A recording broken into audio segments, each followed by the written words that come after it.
But I wasn't dead.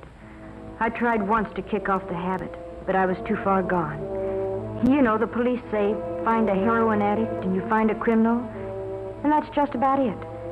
If you're hooked bad, it costs about $30 a day for each.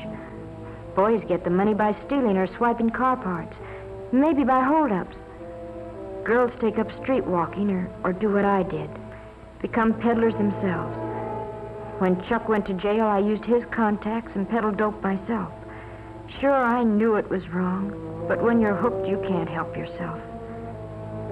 They got me eventually, too, just like they did Chuck. And when I was arrested, I was almost glad.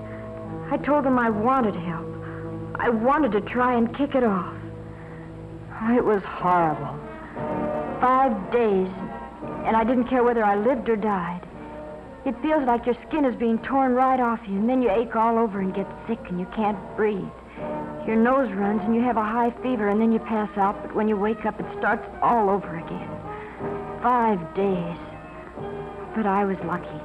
I kicked it off, and I've never used dope since. Maybe what happened to me will keep it from happening to somebody else. Or I don't even want to talk about it. And all I hope is that someday I can forget it.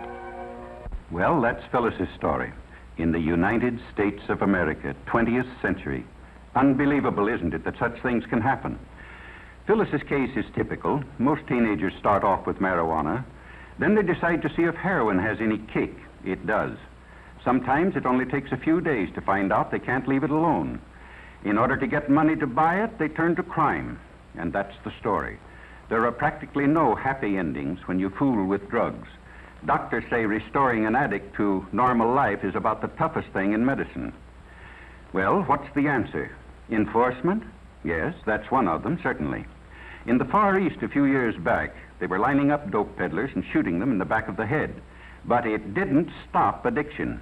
It just made it harder for victims to get the stuff. No, the answer is a simple one. Just use your head. Leave narcotics absolutely alone. Remember what happened to Phyllis and others like her. Talk it over with your parents or school counselor, somebody you have confidence in. Some say the Reds are promoting dope traffic in the United States to undermine national morale. They did it in China a few years back.